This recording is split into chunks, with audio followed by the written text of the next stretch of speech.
As they have survived, Sahrawi culture has remained alive. With continued encouragement from the overall Sahrawi population, these nomads may be able to continue their journey across the Saharan sands.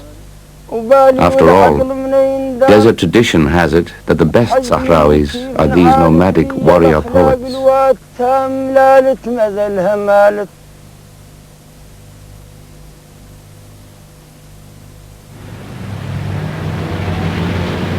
Although most colonized nations are today independent states, the Sahrawis' desire to be free was disregarded when Spain relinquished power over Western Sahara.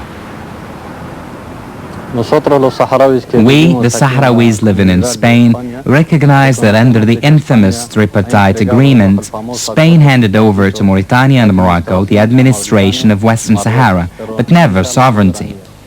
Spain left sovereignty in the hands of the United Nations so that a fair referendum could be held for the Sahrawi people. For Sahrawis living here in Spain, this gives us much hope. Sahrawis living in Spain have managed to maintain their identity. They also bring a little of the desert to the Spanish scene. In spite of the injustices that have been suffered by the Sahrawi people, such as the disappearance of more than 800 Sahrawis, which is recognized by the Human Rights Association of Spain, the Sahrawi people remain united in favor of self-determination and independence for our people. Sahrawis believe that Spain bears a legal and moral obligation to see that decolonization be completed in Western Sahara. As early as the 15th century, people from Spain came to the Sahara and explored the territory's coast from Bojador to further south. Since that time, relations were formed between the Sahrawi and Spanish peoples. We Sahrawis have educated ourselves and with our work are contributing to Spanish society. Actually, we are the only Spanish-speaking Arab nation in the world. For these reasons, we have the right to ask that Spain help us and the United Nations in the referendum process underway. The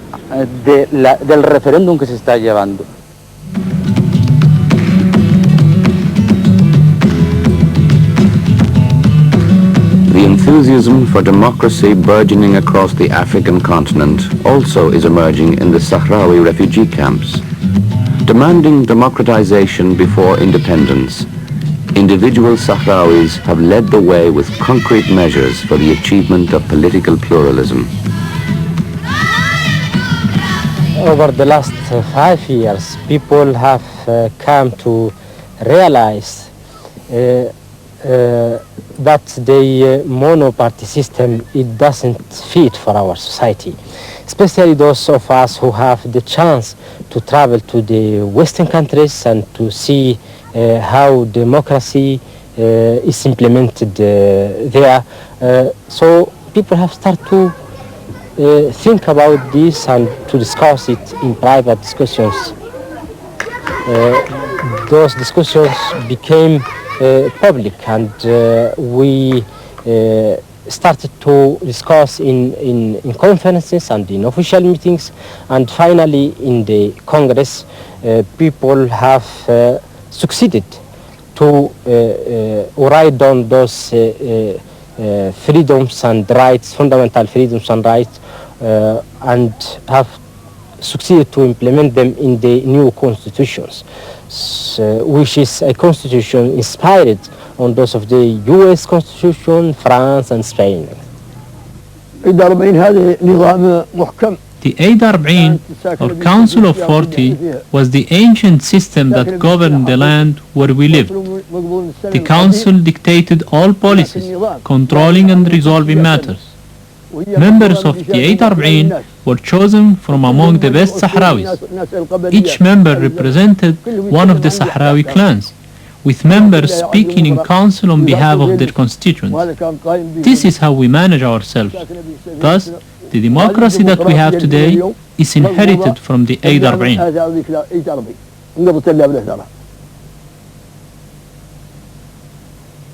Currently, the Sahrawis are implementing political reforms aimed at the total democratization of Sahrawi society. We hope that after achieving our independence, which we hope is not it will be very soon, that after the independence we will have a transitional period, and we hope, I myself hope, a lot of people do, that this period will not be a very long one. And we do hope the Western countries to help us to have a smooth and transitional period to democracy.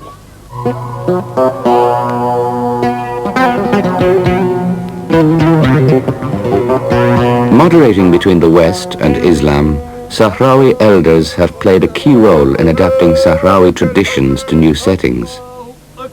Allahu Akbar. Allahu Akbar.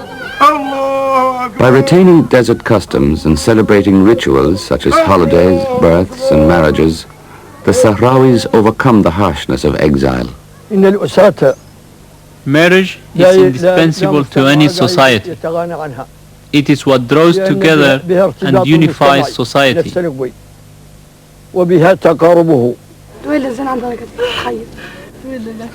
In the camps, wedding feasts are inspired by the nomadic traditions of Sahrawi society.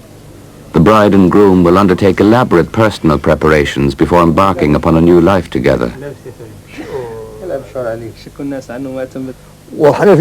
According to our law and our Prophet Muhammad, the family is the pillar of society. The family creates love and keeps men and women from prostitution.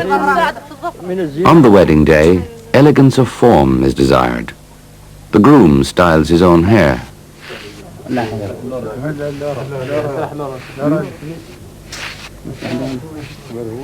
Meanwhile, friends of the bride spend several hours applying henna and preparing her hair.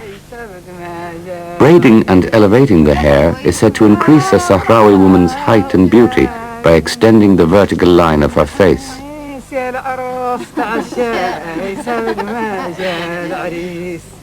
A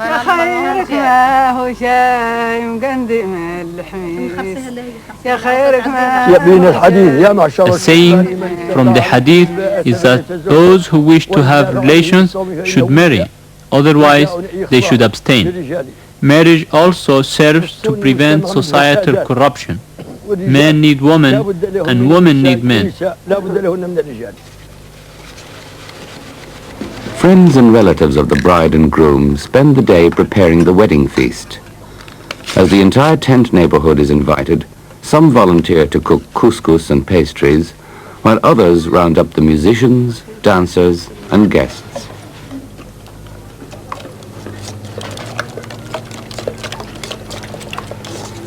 Applying henna to the palms, nails, and feet of the bride is a customary women's art, practiced throughout the Sahara, North Africa, and the Near East.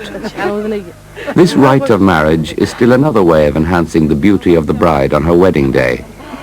In addition, to set off her black hair and eyes, the bride wears an indigo garment.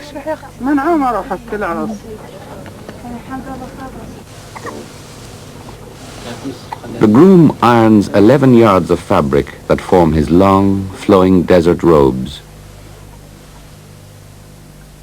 To marry requires only 2 witnesses. Both people have to agree to marry and manifest their agreement. Marriage also requires a dowry. Friends accumulate the token dowry from the local crafts workshop.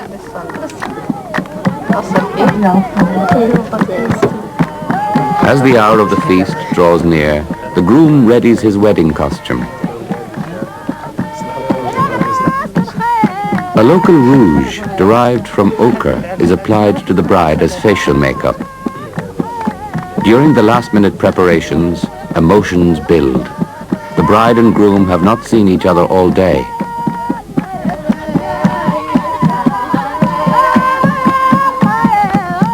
Finally, the wedding hour has come.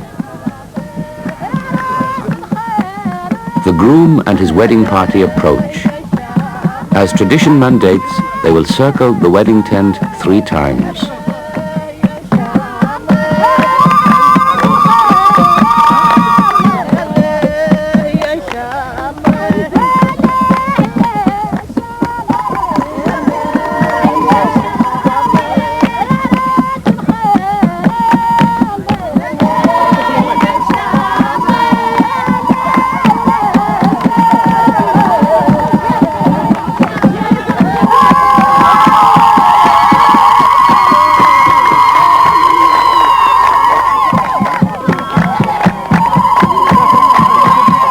They take their places, awaiting the arrival of the bride and her party.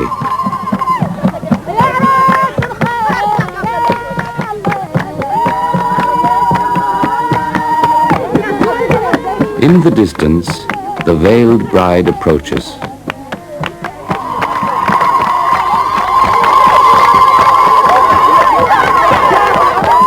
She must feign resistance before joining her husband.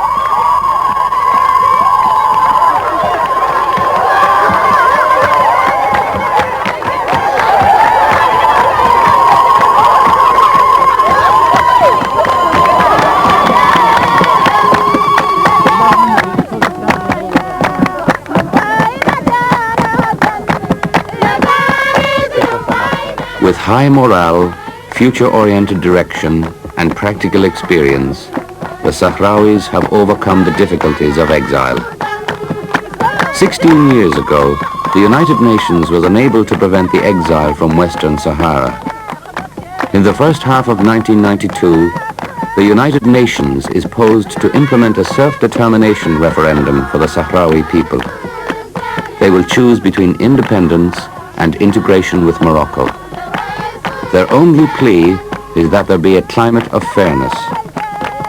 The achievements of the Sahrawis during 16 years of exile point to a bright future. The hope of the people of the sand is that the world will pay attention to the Western Sahara at its turning point.